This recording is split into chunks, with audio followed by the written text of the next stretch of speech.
को sir please संबोधित करें।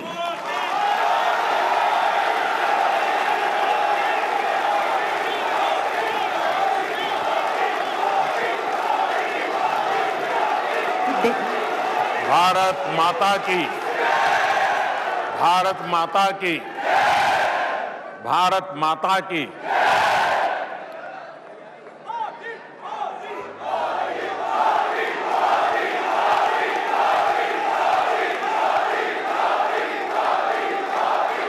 देश भर के चौकीदारों को मेरा नमस्कार।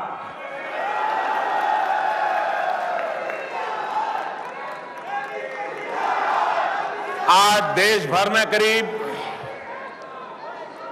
500 से अधिक स्थानों पर इसी प्रकार से देश के लिए कुछ कर गुजरने वाले, देश के सम्मान में ही अपना गर्व अनुभव करने वाले लाखों लोगों से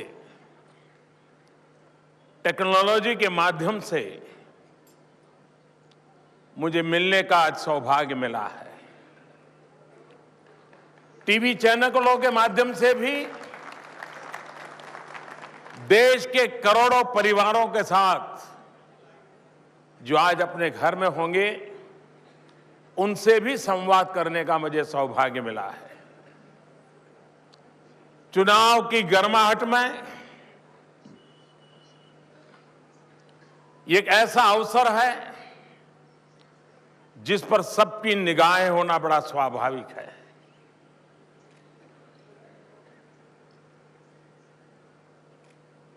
दो 2013-14 में जब लोकसभा का चुनाव चल रहा था, मैं देश के लिए नया था। एक मुख्यमंत्री के रूप में मेरी थोड़ी बहुत पहचान थी। ज्यादातर मेरे आलोचकों ने मेरी प्रसिद्धि ज्यादा की थी।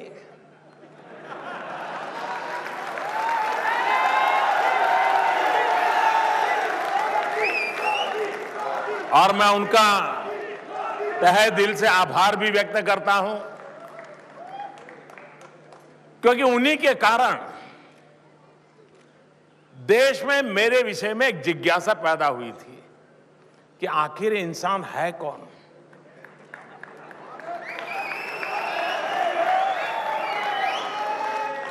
देश में तो अनेक मुख्यमंत्री हैं, लेकिन ये क्या चीज है जिसकी इतनी चर्चा हो रही है। तो एक जिज्ञासा पैदा हुई थी, और जिज्ञासा के बीच भारतीय जनता पार्टी ने मुझे ये दायित्व दिया और मुझे देश के हर कोने में जाने की नौबत आई। तब मेरे मन में जरूर विचार आया कि मैं लोगों से क्या कहूंगा, और तब जाकर के मैंने उनसे कहा था कि आप विश्वास रखिए, आप दिल्ली का जो दायित्व मुझे दे रहे हैं, मतलब कि आप एक चौकीदार बिठा रहे हैं।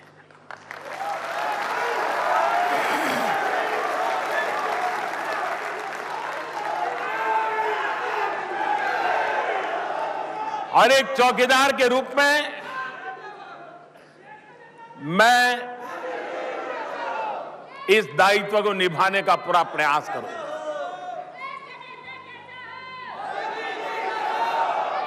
और तब मैंने कहा था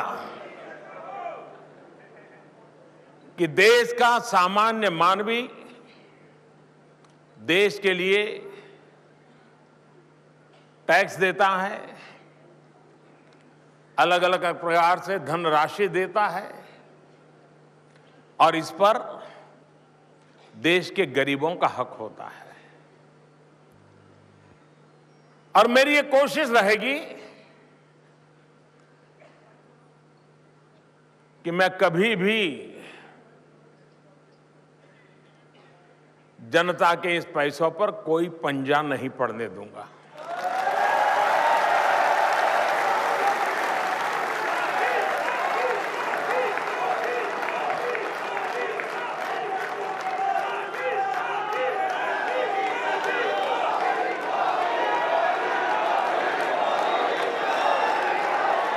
एक चौकीदार के रूप में मैं मेरी जिम्मेवारी निभाऊंगा।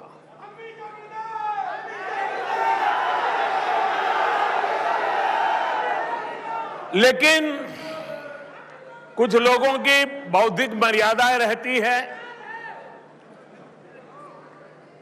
उनका ज्यादा विकास होता नहीं है, और जिनकी बौद्धिक मर्यादाएं होती हैं उनकी सोच भी बड़ी मर्यादित होती है। तो उनके दिमाग में चौकीदार का मतलब टोपी पहनी है, यूनिफॉर्म पहना है, व्हीसल बजा रहा है, डंडा लेकर के ठोक रहा है, ये उनकी सोचने की मर्यादा का परिणाम है।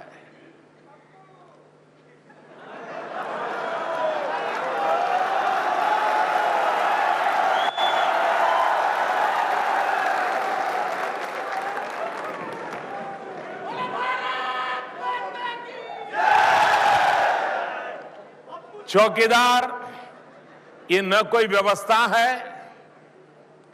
चौकीदार ये न कोई यूनिफॉर्म की पहचान है, चौकीदार न ही कोई एक चौखट में बंधा हुआ है, चौकीदार एक स्पिरिट है, एक भावना है। महात्मा गांधी कहा करते थे, ट्रस्टीशिप के सिद्धांत की बात करते थे। गांधी जी कह रहे थे कि जो भी हमें दायित्व मिला है, जिन चीजों को हम संभालते हैं, चाहे वो प्राकृतिक संसाधन हो, चाहे वो समय हो, चाहे व्यवस्थाएं हो, हमें एक ट्रस्टी के रूप में ही उसका इस्तेमाल करना चाहिए। हम उसके ट्रस्टी हैं, हमें उसको संभालना चाहिए, गांधी जी ये कहते थे। अब आज गांधी जी तो है नहीं, लेकिन उनकी बातें, उनके आदर्श हम सबके लिए प्रेरणा है। लेकिन समयानुकूल शब्दों में बदलाव आता है, स्पिरिट वही रहता है। मेरे लिए चौकीदार ये महात्मा गांधी के ट्रस्टीशिप जो सिद्धांत है, उसी की एक छोटी सी पहचान है। और इस अर्थ में, और इसलिए यहां बैठा हुआ हर व्यक्ति, देश के कोने कोने में बैठा हुआ हर व्यक्ति, जो गांव में है वो भी, जो शहर में है वो भी, जो पढ़ा लिखा है वो भी, जो अनपढ़ है वो भी, जो पुरुष है वो भी, जो महिला है वो भी, जो खेत में काम करता है वो भी, जो डॉक्टर है वो भी, जो शिक्षक है वो भी, समाज के लिए काम करने वाला व्यापारी हो, कामगार हो, हर कोई चौकीदार है।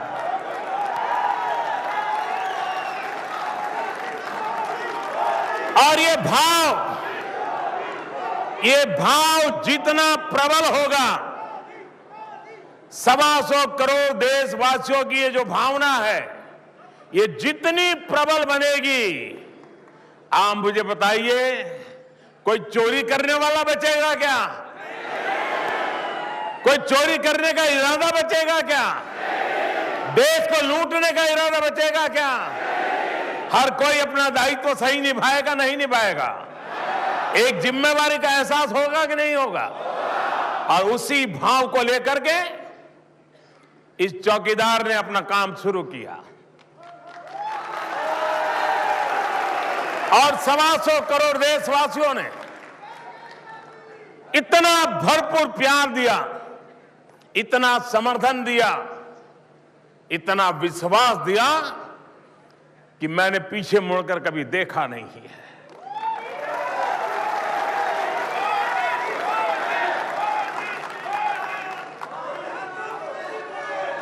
और आज 2019 के चुनाव, हर कोई मैदान में है, मतदाता बड़ी बारीकी से देख रहा है।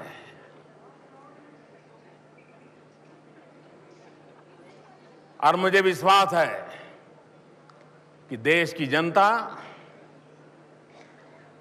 चौकीदार पसंद करती है।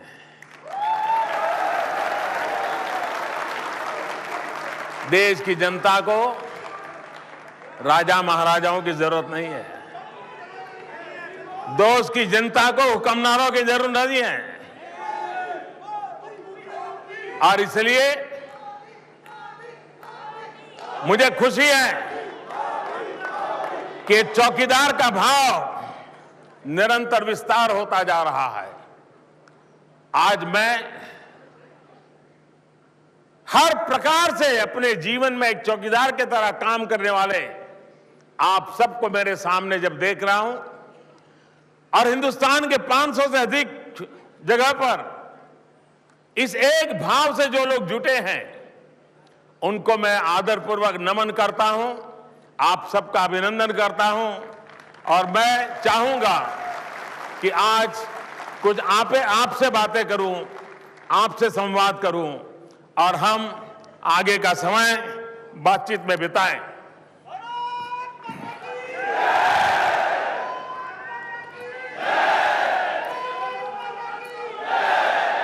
सर, आपके विचारों को सुनने के बाद जिस वजह से हम सभी मैं भी चौकीदार अभियान से जुड़े थे, वह वजह और भी मजबूत हो गई है। सर, हमारे पास लाखों सवाल आए हैं। हम सभी उत्सुक हैं आपके साथ बातचीत करने के लिए। लाखों सवाल आए हैं देश भर से। आइए सवाल जवाब का ये सिलसिला हम शुरू करें। पहला सवाल यही तालकटोरा स्टेडियम में बैठी एक चौकीदार हमसे पूछेंगी। अब अपना सवाल पूछ सकती हैं। जी हाँ, तालकटोरा स्टेडियम में बैठी चौकीदार जो है वो अपना पहला सवाल सर से पूछेंगी। आदरणीय प्रधानमंत्री जी, मैं Apurva Thakur BA second year की छात्रा दिल्ली विश्वविद्यालय से। मेरे दिमाग में किसी भी प्रकार की कोई कन्फ्यूजन, आशंका या डिलेमा नहीं है और इसका पूर्ण श्रेय जाता है आपको। आपने जिस प्रकार यूथ को एम्पावर किया है, मोटिवेट किया है, इससे हमारे समक्ष एक रास्ता खुल गया है अपने भविष्य को लेकर के। मैं नमो ऐप को नियमित रूप से प्रयोग करती हूँ और जब मैं भी चौकीदार इवेंट के लिए रजिस्टर किया था तो मैंने सपने में भी नहीं सोचा था कि आज आपके समक्ष खड़े होकर मुझे प्रश्न पूछने का अवसर मिलेगा। और इसके लिए, इस व्यवस्था के लिए मैं आपको धन्यवाद देना चाहती हूँ कि आज एक आम नागरिक भी अपने प्रधानमंत्री से जुड़ा हुआ है। मुझे पूर्ण विश्वास है कि इस बार भी आप जीतेंगे और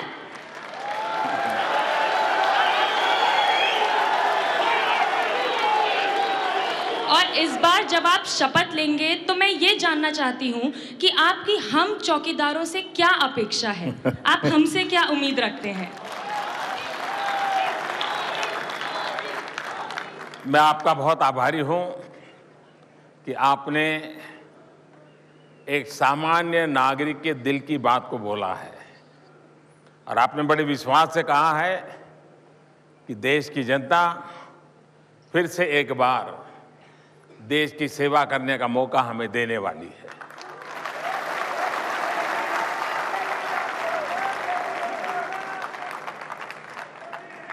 मुझे खुशी है कि हमारे देश के युवा दूर का देखते हैं।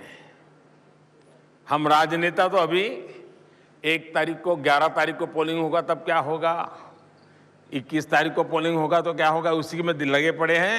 आप शपथ का सोच रही हैं।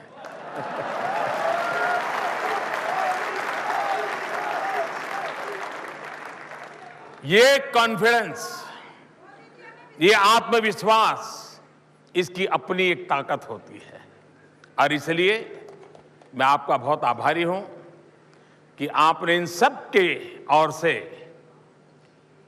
सामान्य जनता से जो आपने सुना है, मेट्रो में जाते आते लोगों से बात की, उसके आधार पर आपने कहा है जब मैं शपथ लूंगा, वो शपथ अकेला मोदी नहीं लेने वाला है।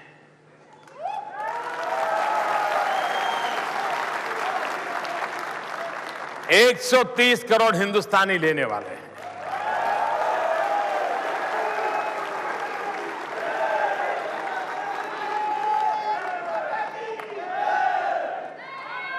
और सबसे बड़ा शपथ होता है हम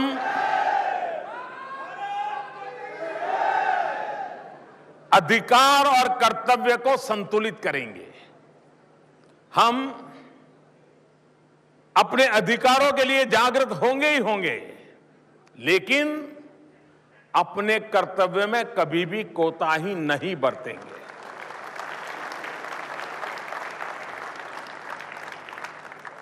एक टीचर अपना कर्तव्य निभाता है तो विद्यार्थी का और देश का भविष्य बदल जाता है।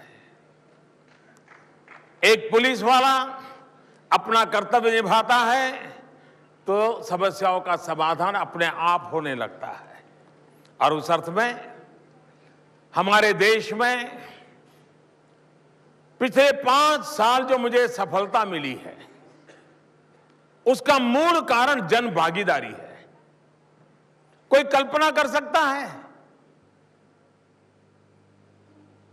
कि आज स्वच्छता ये आंदोलन मोदी का नहीं, 125 करोड़ देशवासियों का बन गया।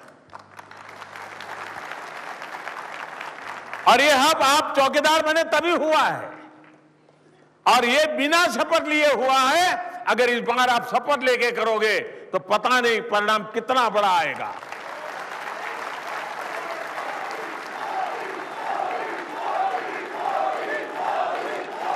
हर व्यक्ति के अपने सपने होते हैं और होने भी चाहिए। हर व्यक्ति की अपनी इच्छाएं होती है, होनी भी चाहिए। लेकिन हम तय करें कि सबसे ऊपर देश। आप देखिए, सारी समस्याओं का समाधान हम खुद ही अपना आप निकाल देंगे। मैं फिर एक बार आपका आभारी हूं। वो एक अकेला चल पड़ा।